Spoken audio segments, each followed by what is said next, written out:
and welcome to the Wild Divine Bliss podcast, where we explore Kundalini experiences from various perspectives. And we like to ask a lot of questions to people about what their framework was like before they had this life-changing experience and what their framework is like after and everything in between. And today I'm really excited to have as a guest Forrest Wilson, who is more than anything just a normal ass person who loves good food, lying in the sun naked, and dancing to really good music. Now, that's the bio that he provided, but we're going to go deeper. He's also the host of the Forrest Wilson Experience. So I can't wait to hear more about this. A coach and a mentor to people going through healing, awakening, and evolutionary journeys, and the author of the upcoming book, Our Emerging Future, a guide to the evolutionary transition humanity is navigating right now. Boy, are we navigating that. So interesting. So anyway, welcome, Forrest, to the Wild Divine Bliss podcast. And Forrest and I met through a friend, Tara Delaberto, and he was in the middle of telling this incredible story of this expansion of consciousness he had in the jungle. And I'm sitting there going, that sounds a lot like a Kundalini experience, and I want to hear more because Forrest is also heavily involved in the business world. So really bridges the world of, I imagine in some ways appearing very, quote, normal, like many of us do. And on the underneath, there's so much more going on. So anyway, how are you doing? I'm doing great. Very grateful to be here. Thanks for having me. You bet. So actually, I'm really curious, where are you dialing in from today? I'm in Medellin, Colombia today. You can see the jungle out my window behind me if you're watching on video. I Oh, just wanted to yeah. say I love that you're doing this podcast and this work. I think it's so cool. You're leading a Kundalini Awakening research project basically through a podcast. I just think that's the coolest Yeah. thing. Truly. Absolutely. It's like when my goal is to normalize the experience. So people that, people who are professionals, who normally don't want to talk about this, people in professional fields like business, scientists, bankers, who think that if I say anything, people are going to think I'm crazy. And the whole point of the podcast is to bring stories of like everyday people out to the world. And so someone else listening can go, okay, I think it's okay to start talking about this. And if it's not, then I'll just reach out to Corrine at Wild Divine Bliss and join her community and we'll all find each other there, So Perfect. I love it. yeah, it's really the point of it all. So what I would love to know is more about like this incredible experience you had, like before. If I want to hear all about the jungle experience, I call it the jungle experience because there's so much more there. But before this, like, were you ever called to a spiritual path or a mystical path? Like, what did you think about all this stuff about consciousness, psychic experiences, all that? Yeah, it's a beautiful question. I've had several experiences in my life that I would call Kundalini awakenings. My first real awakening experience was when my dad got diagnosed with cancer when I was still a teenager.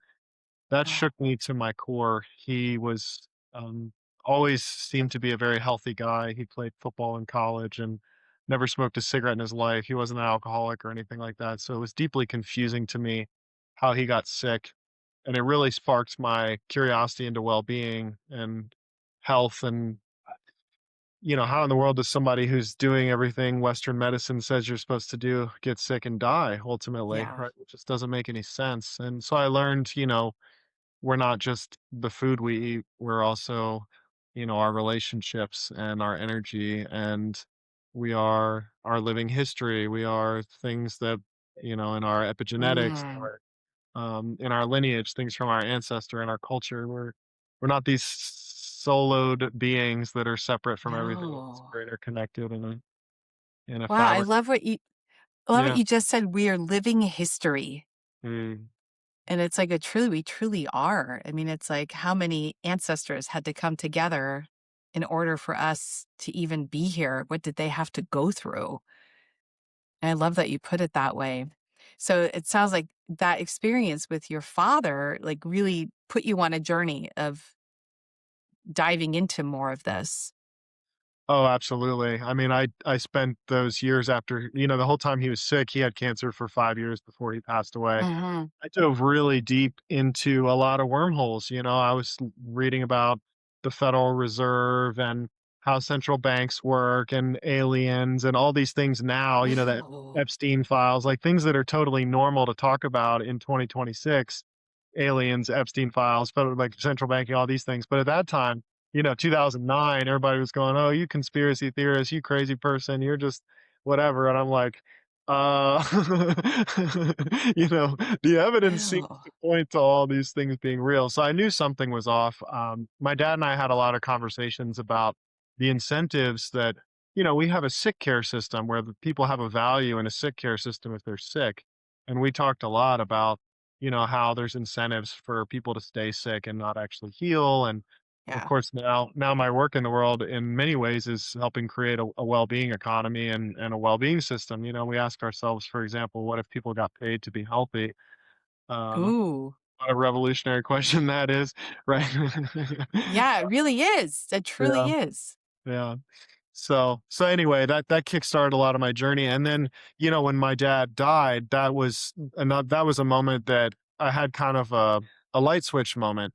I mean, I was working in a finance job in Dubai at the time, and I went back to my job and I gave them a 30 days notice that was backdated 30 Wow. days.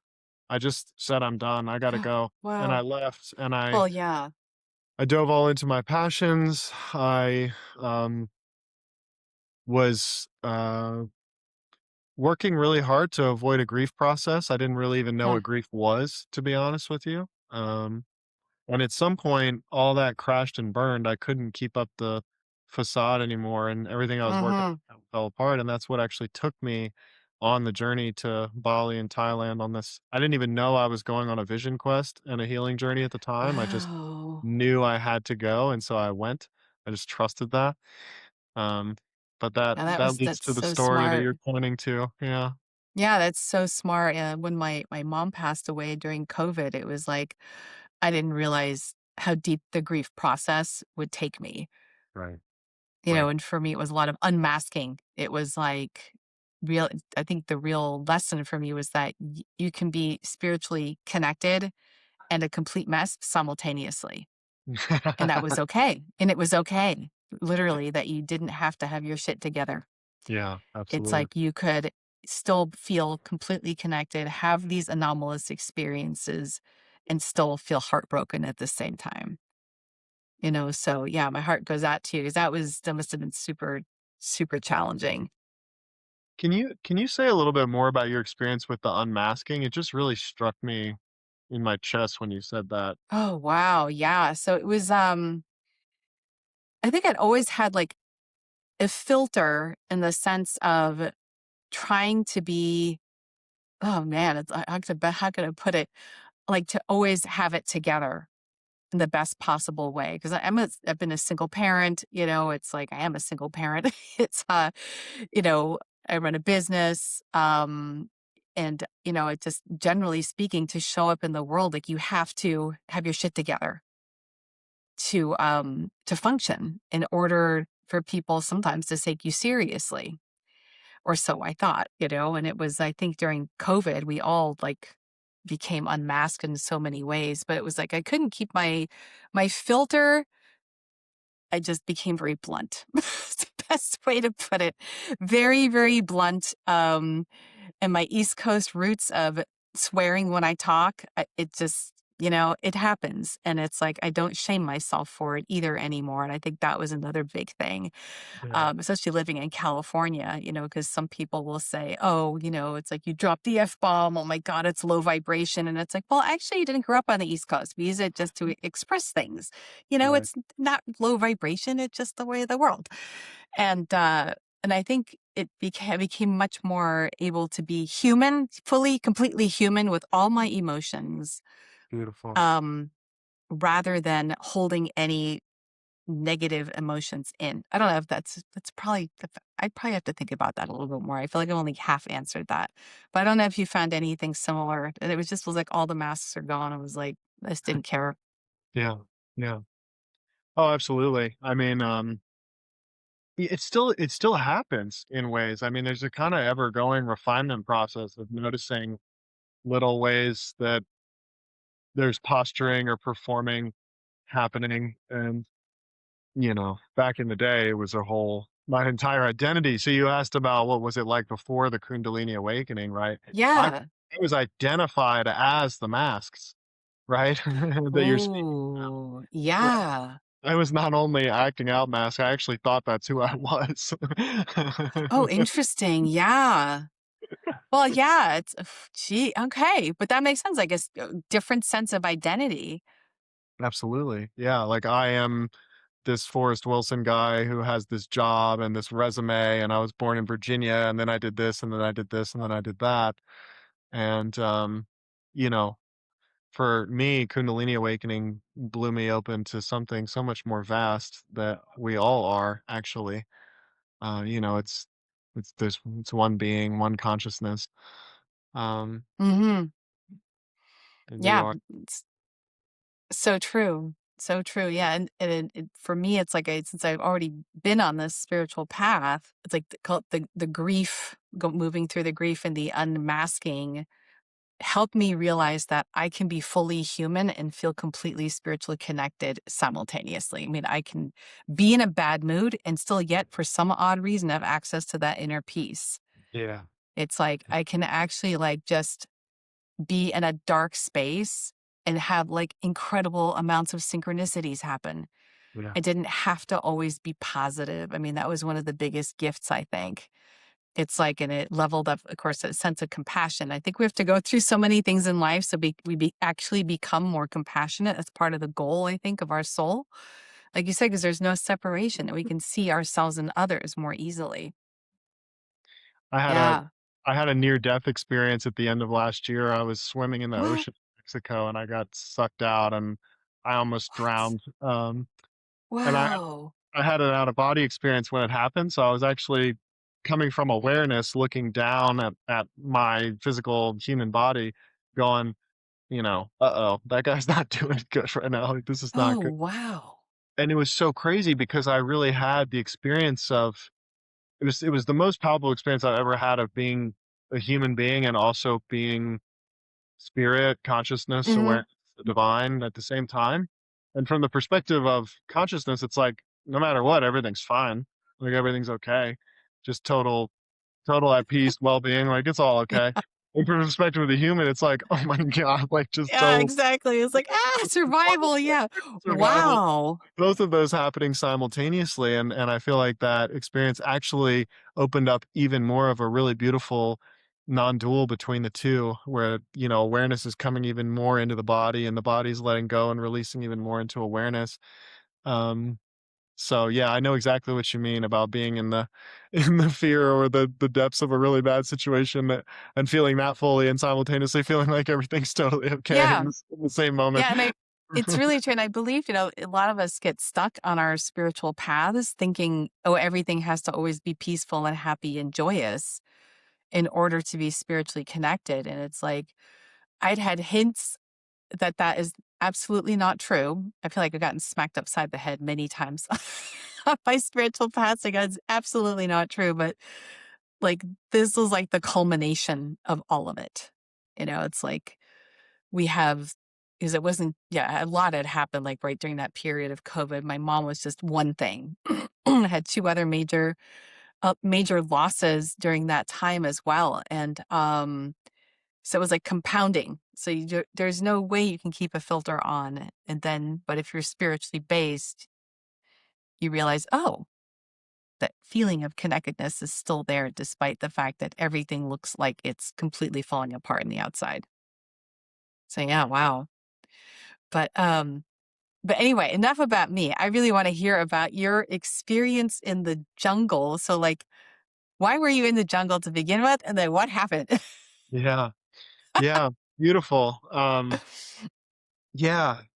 I feel appreciation for getting the question. Believe it or not, this is still a story that I have not told many times in my life. Wow. It's in my book. I've written about it in my book. I've talked about it on maybe one other podcast. I've told a few friends about it, but it's not something that I feel like is really out there. So I'm grateful Mm. to get a chance to talk about it. There's like the whole I wonder what I'm gonna have to say about this kind of thing going on for me. Yeah, no, Be interesting to hear how I create this at this moment. Um, but yeah, so as I mentioned, I kind of hit the gas after my dad died and tried to build all these things, and I was doing that on top of a big, big ocean of grief that I just didn't even know was. mm, And at some point, that charade, that mask fell apart, and I just knew I had to go to Bali. I had a bunch of friends, and we all bought flights and got on a plane and went to Bali like 3 or 4 days later. I mean, it was just instantaneous. wow. I told everybody we got to go to Bali, and we all got on a plane and flew to Bali. It was wild. It just worked. Um, and it took me 3 weeks in Bali to relax, actually, to come out I of believe the it. kind Yeah. of fight or flight, panic, anxiety, and just taking in the ocean every day. And I finally calmed down. And after a month, all the friends that I was with left to go back to the US. And I just looked at all of them, and I just said, I'm not able to go with y'all. I gotta keep going. There's something else for me to have happen. So I flew to Bangkok and then took a train up north into the jungle in Thailand and went out on a several day jungle expedition with a group. Actually, almost every single person who was in that group that I went on that trip with is now a shaman or doing some kind of healing work. And none of them, well, only one Wow. of them was doing that work at the time. So it's kind of crazy Wow. to see That's incredible. yeah, it was like it was a bunch of people who were gonna end up doing healing work with people who hadn't become aware of that yet type of thing. Wow. It's like a Mhm. whole group Well, transformation. Jeez. and so we went out in the jungle. There were no psychedelics. We weren't taking any chemicals, Mhm. uh, but we were deep, deep, deep in the jungle. I mean, I don't even if you pulled out a map, I could probably draw a big, big circle in the general area where we were, but I don't know where we were. And we were sleeping in these huts in the middle of the jungle, and we slept next to waterfalls and all these crazy things. And while I was out there, I started to have these experiences that, I kept saying, like, I don't have anything to blame this on. Like, I'm not taking any psychedelics. And these are experiences that people talk about having on psychedelics, but I can't blame it on that. So, Mhm. for example, some things, I started to um, interact with animal spirits. There was an energetic black panther that showed up next to me and walked with me through the jungle for days. In addition to a bunch of others, that was the one that was the most profound for me because it was literally Wow. guiding me through the jungle and telling me certain areas to go and not go and things. Um, That's incredible. yeah, and I think the most profound experience that I had when I was in the jungle was at some point the fabric of reality actually started to fall apart, and I walked into the void. So it was Mhm. literally um the whole the whole illusion of reality just kind of crumbled, and I was standing in pure potential, I guess you could say. Uh which was simultaneously incredible and also, really I couldn't make any meaning of that at the time. I didn't have any meaning making for these experiences whatsoever. So Wow. it was incredibly disruptive to start to Yeah. consider, at some point I kind of got in my head, like I'm gonna have to go back home and I don't know how I'm gonna be able to talk to anybody about any of these things. Like I was keenly aware and actually with a lot of wisdom because I know so many people who've been institutionalized and heavily medicated after having experiences like this. And I had a pretty deep sense that if I started telling people I had these experiences, that might happen. So, Oh, um, wow. yeah, I actually didn't talk to anybody about it for about a year after I got home. It was really hard. So we can talk about that part later. But anyway, those are a couple, interacting with these energetic beings, these different animals, the That's animals, amazing. Yeah. and kind of having a breakthrough of seeing through the illusion of reality and going, this is not what I've also, this is not what I thought it was, you know? Yeah, well, that it's so interesting is that, like, you at the time, like, you said to yourself, like, you weren't on any psychedelic. This was just your consciousness just expanding Yeah. for no logical reason. And Right. it's like you were having, let's say, a the type of spiritual experiences that a lot of people seek on Right. psychedelics, Right. but it broke through by mere fact of being in the jungle and in this very sacred space, it sounds like. Is it transformed the rest of your group too, which is phenomenal. It's and that you're able to feel these nature spirits. To me, that's extraordinary. Yeah.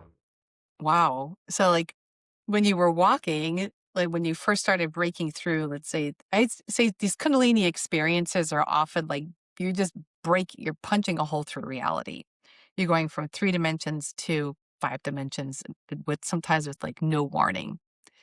And so before this, had you had any type of psychic experiences or anything like that in your life?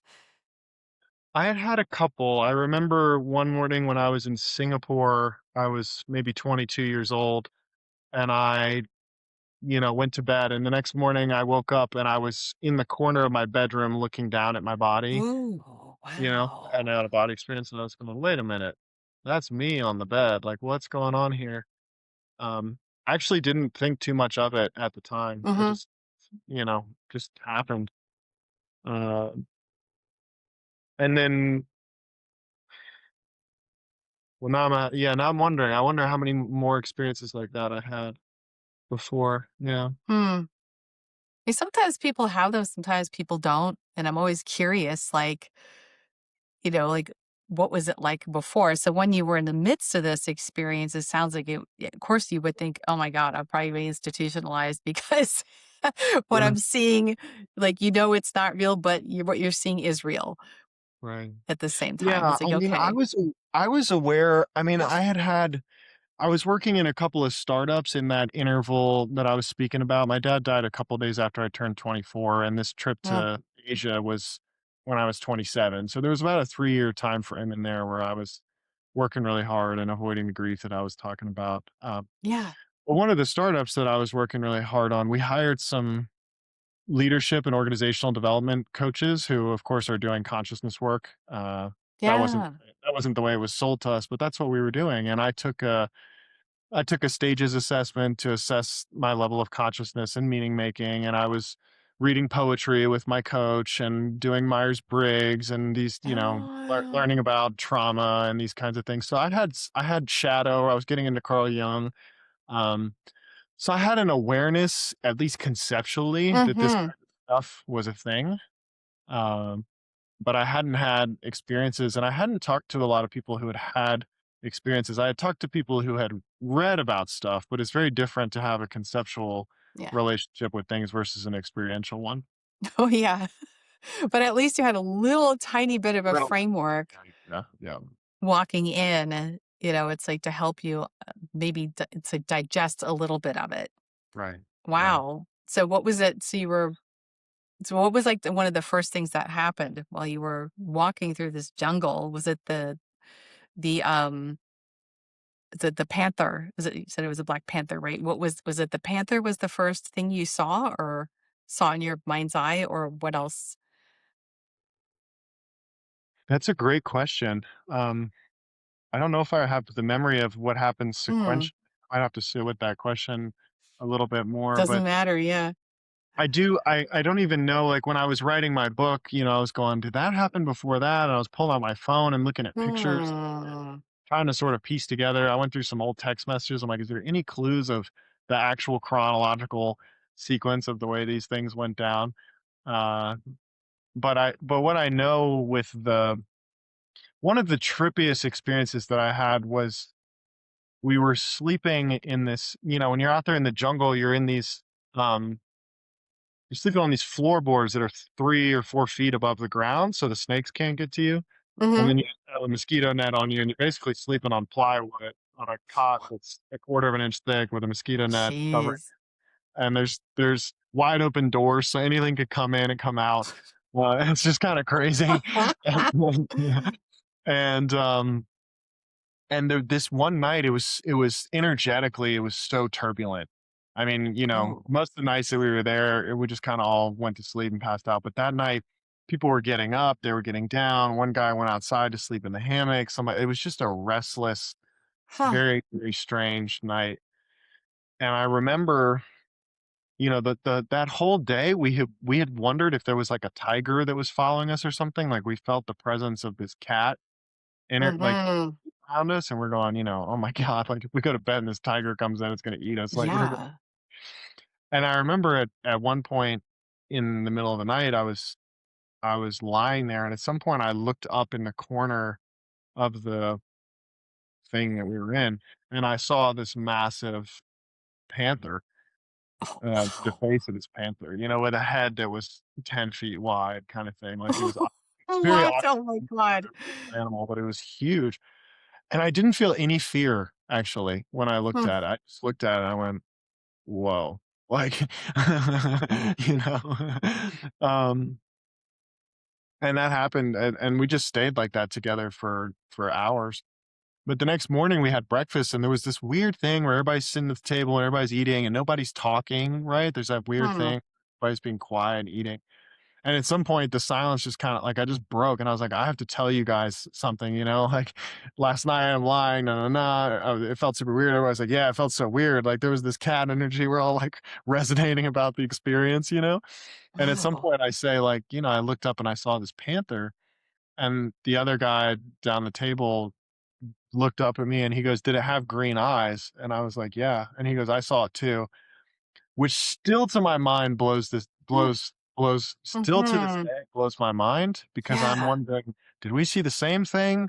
Did we see 2 different panthers with green eyes? Like, I didn't know to ask those questions at the time to get more, uh, Oh, into it, but how interesting it is that we both experienced a so the same energetic black thing. panther with green eyes.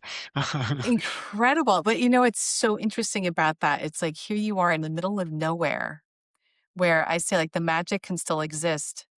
It's like, and there are things we just don't understand in this world because we don't have context and you all experience this thing that we have no framework for it. And Right. it's like, and I Right. love things like that because I always say, in the anomaly is where you find the truth, Beautiful. and it's really like that is, and there are things we just don't understand in this world at all. There's no way we can. But what's so interesting to me is that, of course, when people are in ayahuasca journeys, they say they see the panther and it's like this spirit. But here it's like you just saw the reality of this Yeah. so clearly, Yeah. like together in this collective. I mean, that's really special. It's like the that universe was so open to Yeah. you, to Yeah. both of you. Wow. I'm so to this day, I mean, in this moment right now, I feel my appreciation and the depth of gratitude that I have that the experience happened the way that it did because something in me feels like if I had had that experience on ayahuasca or psychedelics, that other people would have written it off and Yeah, just been, totally. "Oh, he was just on drugs." But there's something that there's just no argument for me. It's like the experience I had is the Mhm. experience I had. There's nothing to write it off to. Like No. you can dismiss it all you want, but there's something that's incredibly empowering about it having happened not on ayahuasca or any other Yeah. psychoactive chemicals because there's just no argument. It's just pure experience. Yeah, 100%, 100%. That's why for the longest time, I didn't do any psychedelics at all Mhm. because I Yeah, wanted to make sure the experiences I had were real, and of course, I also thought that if I didn't, it would just be flashbacks, which we know is not true, you know? But that's one reason for a long time I didn't touch anything because I wanted to make sure, what was I seeing something that really came from inside my consciousness, so wow. And, so after the panther, or is it yeah. jaguar? I should know, but That's a good question. I don't know, It we'll go yeah, with panther. looks like a panther to me. Yeah. So after that, then what happened? You're talking about how reality dissolved. I'm really curious about that.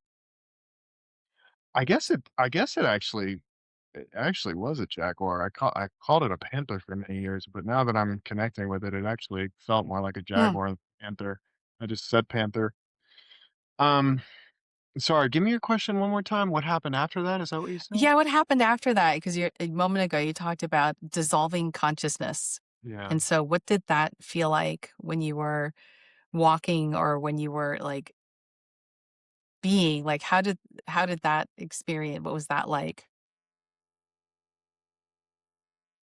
Well, in the moment, it was incredibly peaceful and awe-inducing. Mm, Um, yeah. upon reflection, it was kind of, terror-evoking and incredibly disturbing because I had no way to conceptualize it or make meaning of it, and anything it's ineffable in a lot of ways. The Right. trying to capture it in a story or a framework is it can be a fun game. It's a fool's game. It's really not possible. Right. Um, and I felt this pressure to be able to communicate the experience that I had in language, and that just failed quite literally a million times over. Um, so Wow. quite a difference between in the moment and then sharing about it afterwards and trying to be able to communicate it. It's and not knowing at the time, like, here now with you, it's like I can communicate it through transmission. I can communicate it through presence and a felt sense, and I trust that's enough, right? It's just Yeah. like, here you go. I'm just gonna be and let that be enough. And some words are happening too, and that's great. Yeah, Uh, exactly. It's you're trying to translate an indefinable experience into words to, it's right. and but Aha. I remember when you shared about this experience, I remember you saying it was hard to feel in your body, like you were outside your body, and then when you were walking, Yeah. it's taking a step even seemed strange. I remember you saying that. Yeah. Yeah. the more we let go of the body and the more we let go of um reality. I'm using air quotes if people are listening on Yeah. audio of reality. What are we beyond our body and beyond the world that we're walking around in or through? What are we beyond the universe, right? And so it's different laws of physics. It's different. It's a whole Mm. it's a whole different self. It's a whole different being that we are beyond space and Oh, I time. just you said different laws of physics. Do tell. Yeah. Yeah, I mean, it's like recently gravity's been deconstructing for me quite a bit. And so it's interesting when you get the more the self that we are that is outside of space and time. I mean, it also permeates through all of space and time, but space and time is a grain of sand in a vast ocean of what we really are, right? Like it's from the Big Bang into eternity is just tiny compared to the vastness of what we are. Like we're just this Mhm. timeless, boundless, unlimited, creative being, right? Yes. um, and so, and I mean, it's a big mystery. What are we more, beyond a mystery, right? Like it's so how does it work? How does the truth of who we are work? That's a great question. I Who think that's knows? Yeah. long exploration. Exactly. Who knows? But different laws of physics, meaning Joe Dispenza talks a lot about in the 3D reality, you have a cause and then you have an effect. From the quantum reality, you cause an effect, right? Mm. I think that's really good language for different laws of physics. Or, oftentimes, like, for example, Newtonian physics is 3D physics. Einstein's, um, yeah, Einstein's relative theory of relativity is 4D physics. Quantum physics is 5D physics. uh, is very likely sometime in the next couple of decades we're going to get a unified 6D physics. Uh, Mhm. but there's quite literally different laws of physics in different planes of reality. Time works differently. um, Isn't if that you the if you truth? get into 5D and 6D, you're beyond time, you're beyond space. So it's just the laws of physics change depending on what Mm. dimensionality we're playing in. I love how you say that. That actually makes a lot of sense to me. Yeah. Really, truly. Actually, I studied physics for a few years because I was really curious about Oh, cool. consciousness and physics, and, I love physics. I Yeah. I had a I call them time-space anomalies that I could not figure out, and I'm very pragmatic, and I'm extremely practical, and I was like, "I need to figure out why and how this could happen." It's like, for example, one time I went for a walk with a friend right after I was in high school, and make a long story short, and we came back from our walk, which took about an hour at least. It was literally only 5 minutes from when we left, and we looked at each other like, "How is this possible?" It wasn't like daylight savings time or something either, it was like literally time just disappeared, and a Wow. few things like that happened with her, so we were both, like, really curious, like, how are these things even possible? And had you been not been there and had I not been there, etcetera, you wouldn't believe it was true. And me being very practical, I'm like, "Okay, I need to know why." And then I went down the physics rabbit hole for a while, and, my own theory was, "Okay, well, it just has to be, many worlds theory. Who knows what world we ended up in, you know?" I don't Yeah. know. Yeah. It just made no sense in there, and usually what happens when people encounter those things, and they do happen, people just dismiss it and put it out of their mind because it Right. doesn't fit the paradigm of how we live, and those are the anomalies that we tend to shove aside because too it's, too disconcerting to even consider that there might be an anomaly that we can't explain. So that's why actually I really like how you frame that because you've got 3D, just living in that regular reality. Then you've got the 4D, you can have some cool things happen. And the 5D, it's to me, that's a lot of where you can get your, I don't know, I call it backwards remembering when you dream about the future or about the future and then it actually happens. I like to Yep. call it backwards remembering. That's a term I gave it once to myself a while ago because you end up tapping into those things. So I'm really curious, like, since that happened, have you found that any of your intuitive abilities have expanded or your greater sense of compassion, or like, what do you feel like has happened since then? Yes, to all of those things. I mean, all the so on the other side of this trip, a lot of psychic and intuitive capacities opened up. Even when I was Wow. still in Thailand, I after the jungle trip, we were walking through this tiny town in the mountains, and I overheard this guy from Australia, or I think he was from Australia. He said something to his friend like, "If you can guess my lucky number, I'll buy you a beer." And like from the other side of the street, I just turned and looked at him and said 77, and he looked at me like completely shocked, like, "What the Wow. heck? You just guessed my lucky number." And then there was this awkward moment of like, "Well, I don't want the beer," but that was weird, you know. You just know. Yeah, Yeah. exactly. You just know, and then Mhm. um I got into a really gnarly spiral towards the end of the trip, and I had a panic attack, and I just basically, I didn't know this is what I was doing, but I basically beelined it from Thailand back to my childhood home because I basically wanted to curl up in a ball and have my mom hold me, which didn't Yeah. happen, but that's what I was wanting. I was just Yeah, wanting that sense wow. of safety and being held and everything's gonna be okay because I was so scared. But on that trip, I flew from Thailand through India, through London, and when I was in London, I got on the tube in London, the metro or the train in London, for anybody who's listening and doesn't know, it's called the tube, and I could Yeah. hear everybody's thoughts on the tube, and it was terrifying to hear what people were thinking. I mean, I could just look at anybody. I didn't even have to look at anybody, I could just hear the You just hear conversations that it. were happening, um, Wow. and it was terrifying, honestly. Um So again, just these are all psychic capacities starting to open up. All the clairs, right? Clairvoyant, clairsentient, clairaudient, Yeah. like they all blew open. I mean, I could hear things. I started giving people body work. My hands would just go on someone's body where they needed healing and start doing stuff. And I wasn't actually doing it. It was just happening. And uh, Mhm. I could hear people's souls talking underneath their voice, right? Like I could hear What? underneath. underneath the words someone was saying, it's like, here's what's Mhm. actually going on in somebody's I'm like, here's what's actually going on underneath the masks that you were pointing to earlier. Like Yeah. I could hear the deeper being talking and um it just blew everything wide open. I mean, it was pretty wild.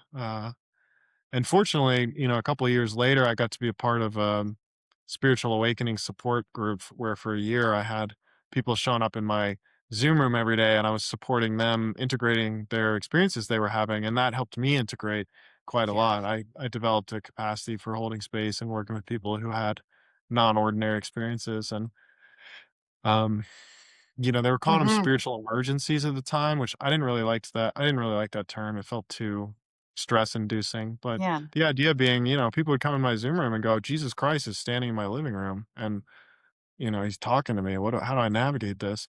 I'm just freaking Yeah. out. Wow. And then just one person after another helping them process these experiences and integrate them and be able to walk through the world, more Oh, that's embodied. incredible. Yeah. Yeah, grounded. So, And I like how you said it helped you as well to start integrating these experiences.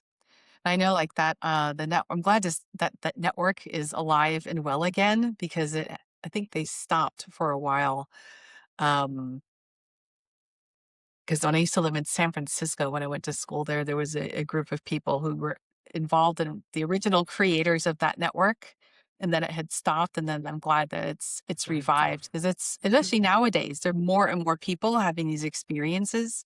that's right. And it's so important that people know that they're not alone. Yeah, And I know that's right. that's revived again. Wow.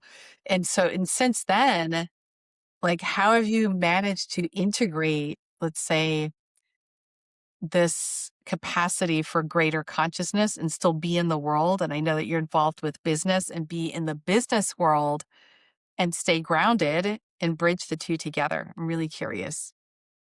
Yeah, I oftentimes talk about bringing the mountaintop to the marketplace or bringing the mystical in the marketplace. I've coached a lot on entrepreneurship and business and investing as a mystical path. Uh, Mm, few years ago, I got together a cohort of people who had awakening experiences and were wanting to integrate on the other side of it and had a calling in life. I have something yeah. that I feel I need to bring, but all the conventional business advice fails because it's sourced from fear and scarcity and lack and motivation and drive, and none of these things work for me. I'm running off love and compassion, Yeah. the evolutionary impulse itself, and create. Yes. Exactly. So, how do I build a website from this place? Like, how do I bring an offer into the world? How do I do these things? And I raised money from investors and funded a whole cohort to go through a many month journey of entrepreneurship as a Wow. mystical path and in an incubator for the soul. And I've just gotten to work, right now I have a consciousness incubator for investors and people who've had exits. Ooh. I IPO'd a company, made $1 billion, and now it's like I have all this money. What do I want to do with my life? And I'd like to contribute to something useful, and I'd like to Hmm. help. What can I create, and what can we create together? So fortunate to get to do a lot of really amazing work with a lot of really amazing people.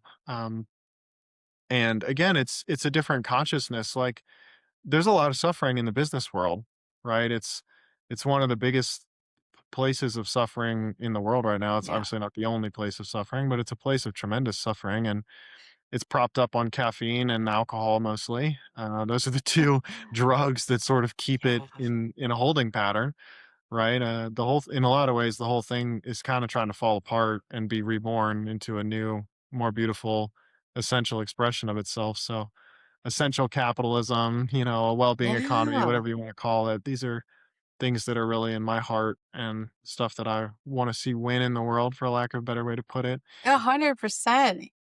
But it Wow. again, It's like, it requires navigating multiple realities at once. hmm, Like when you're playing when you're playing business, you're building tech and you're interfacing with legal systems and taxes and contracts and liability and insurance and all these things that, you can say all these things are constructed and we just made all this stuff up. And, we can do that all day long. We can take the 5D and later orientations, but that doesn't mean you're not going to get sued in court and put in jail if you don't play by the rules that right. everybody else has is put into place and that are enforceable from systems that, from one perspective, from our 5D self, they're inside of us. From our 3D self, we're interfacing inside of them. Um, so Yeah. That's funny. It's like I've been working for years with I call it purpose-driven entrepreneurs, purpose-driven founders. yeah, And I see some of the business clients I have now, it's like I help from the perspective of looking at, hey, even your cash flow, your profit and loss, your balance sheet is just a mirror of the energetic flow of your business. beautiful. It's really Yeah, all it is, you know? So it's like helping, but to me, like the most important thing is like helping founders and CEOs who want to bring a positive vision to the world in order to change it in a positive way. right. And I'm seeing more and more of that where people are spending time refining their visions, especially when they get a vision from, you know, a divine intervention, which is pretty phenomenal when that happens. And then, it's like bridging, it's the very practical with, let's call it the esoteric, like bridging, like even with business culture, I find like you said, it's like they want to build a business and it's how do you do this from the heart? How do you build a culture that is based upon lifting people up? How do you create a product like a website? How do you build, yeah, instead of like selling from fear, how do you sell from creating benefit for people? So those are the challenges. I think we're seeing more and more of a shift in the marketplace with that. Yeah. Um, I'm also really curious, like with you working with founders and, especially like it sounds like it was an amazing mastermind, or I don't know if you're still doing that, that you have. Yeah. Uh, do you ever find you using your intuitive abilities to help move things forward? Every day, all day, every day. Hmm. Absolutely. Yeah. I'm not in the closet in any way when it comes to this stuff. Like, Good. I'm fully, I'm fully out in the world. Wow. Awesome. See, we need this because that's, it's like when you're involved in the business world. I mean, now we could start talking about this. Because I used to Yeah. hide this for years because I used to be Right. afraid, oh my God, no one's going to hire me. I'm not going to get any more clients, whatever. If I tell people I had spiritual experiences. Right. And that's, one reason my last book took so long because I was like, oh, shoot, people are going to know what I really think about. And but it's like people like you or like you're in the trenches and you are being real about this and attracting other people who've had these experiences too. Yeah. It's so funny. I did some work with Google a couple of summers ago in Europe. I did some workshops with them, and when I told some people that I knew that I was going to do a workshop with Google, unanimously everybody responded with, "Well, how are you positioning yourself, and what are you Mm, telling them you're doing? Are you doing a communication workshop? Are you doing emotional intelligence? Are you doing organizational development?" And I just looked at all of my friends like, "What is the matter with you people? Like, I'm not doing any of this stuff. Like, what I'm bringing to Google is me. Like, if I wow. put on a mask and try to be something else, I've lost the offer. Like the off Yeah. I'm interviewing Google to see if they're ready for the work that I'm bringing. I'm not giving up on who I am to try to be something I think will be palatable. That then I've lost the Hmm. plot instantaneously. And, of course, I did the workshops and they were amazing, and everybody had the most powerful flow state ever and feel more connected than ever. Wow. And actually, one of the head AI engineers in Europe from Google came up to me after the workshop and he said, Forrest, when we were doing this activation you led us through, I saw light emanating from my body and going into my computer and permeating out through the network of Google's products and services and contacting our customers. And I asked myself the question, what if every single person who interfaces with Google's products and services experiences more well-being in life? And I just looked at that and Ooh. I'm like, you captured everything I'm here to do in this life in one question. Or you freed it. You freed everything I'm here to do in Yeah. question. Like, what if businesses and products and services supported people to experience more well-being in life? And so that's the game I'm playing now. If I have my investor incubator, which yes, we're still doing. I mentioned earlier, and you asked, so we're Mhm. still at, and we're about Yeah. to enroll our next cohort. It's growing. Everybody who did the program is bringing in their people, and we've got some more people. So it's going. We did 5 people in this first cohort. We're doing Wow, 25 in the okay. next cohort. So it's growing. And then on the other side, I've got my creator incubator for founders, visionaries, builders, artists, musicians, like anybody who's creating from source. And we're matchmaking people, we're matchmaking resources and funding and mentorship and community with people who are manifesting this stuff in the world. So, Wow, but you are doing such important work because this is thank like you. where we need it, and also to shift our perspective of what it means to create products. And I Right. love like you're talking about like the guy in the workshop imagining that, through this digital medium that we Right. can actually shift people's lives.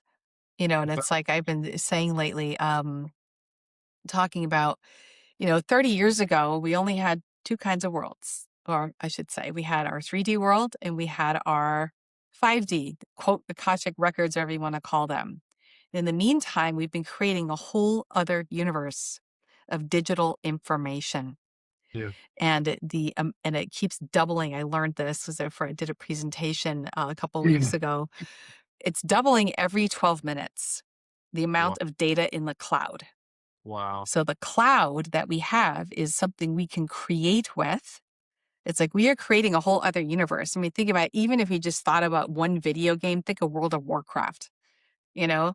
Think about that's just like one tiny little corner of this digital universe where we have all these digital products and everything. Human beings are creators. Look what we are creating. We're creating a digital universe, but it needs to be shepherded. It needs a ship. It needs direction. Right. And most of the information we get these days, or quite a lot of it, maybe not most, but it's through this digital universe. How much business do we do?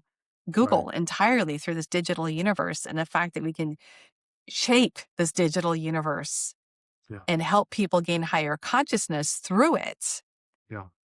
and then you're helping people, these founders, like see to bring more of their true essence by acknowledging who they are into that. So I love that you're doing that. Yeah. Thank you. Thank you. Yeah. Yeah, I mean, Yeah. that's it's really simple at the end of the day. It's like if you're somebody who's principled and wants to do the right thing and, is like big-hearted and, wants to create things that support people to experience more well-being in life, it's like, I'm here to help. It's pretty simple. Mhm.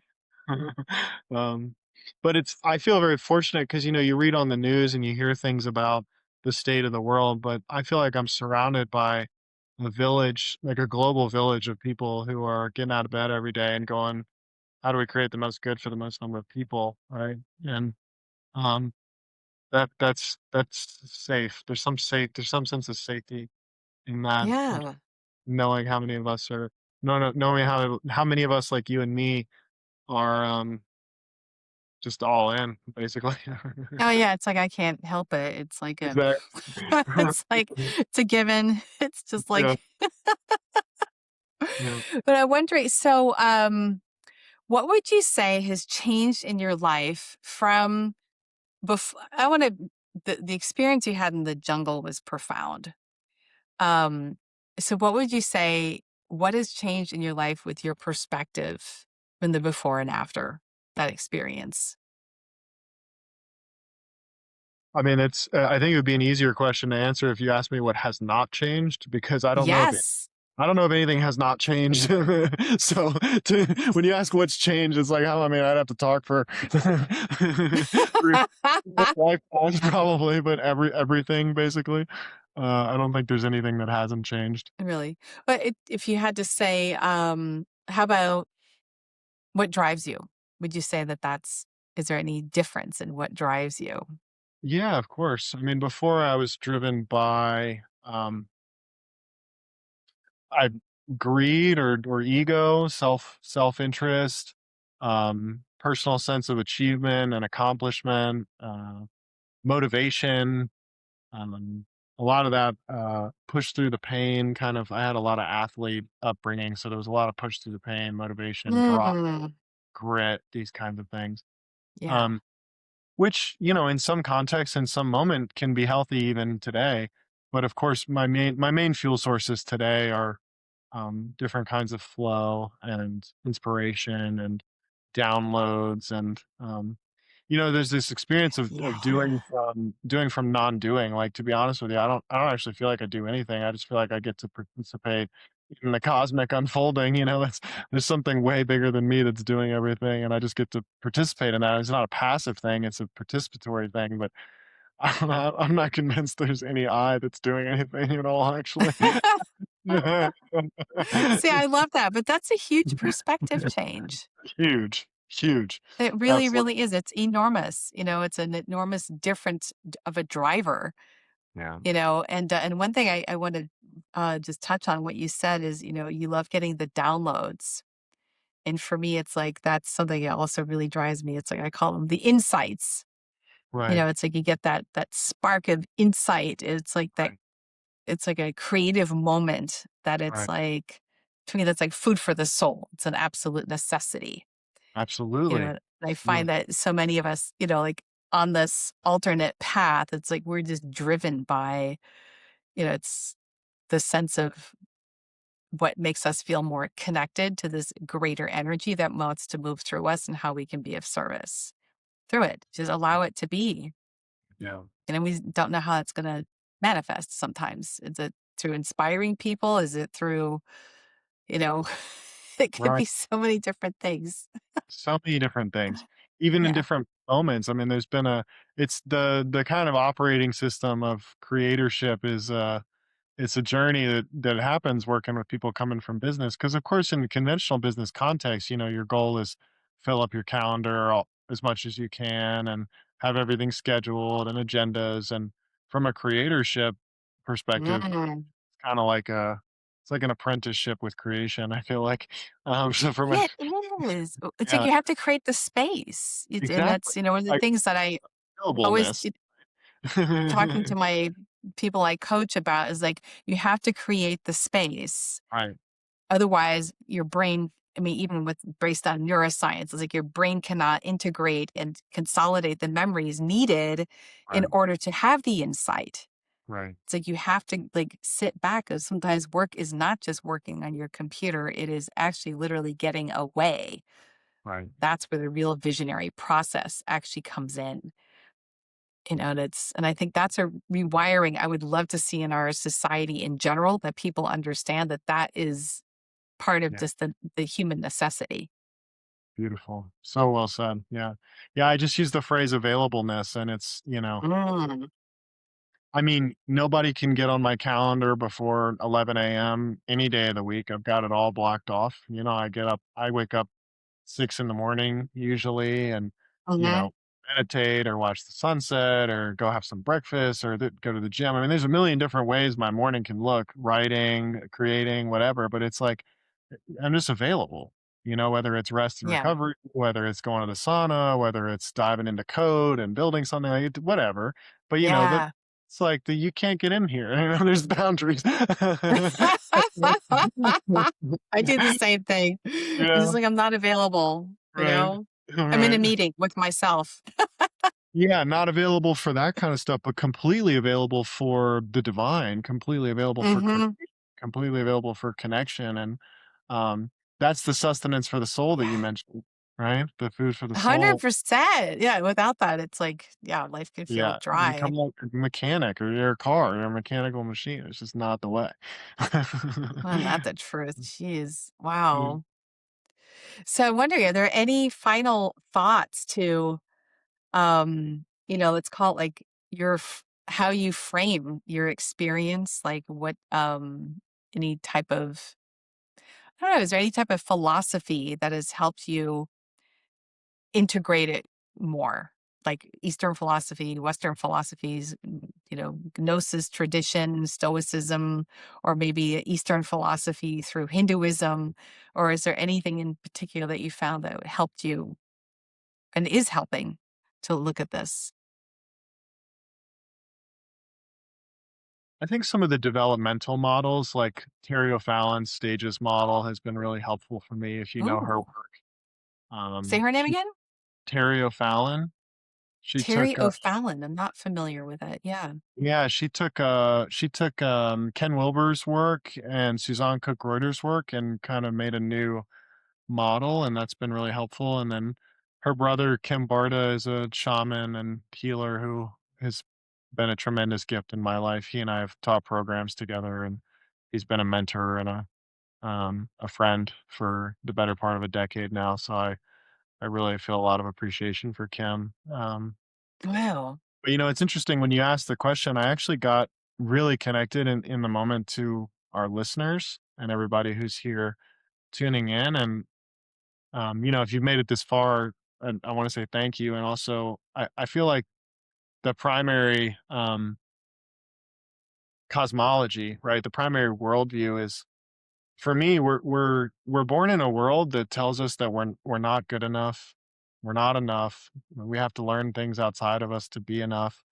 Um, and those things can cut really deep, right? Yeah. And so, we have to earn love, we have to earn attention, these kinds of things.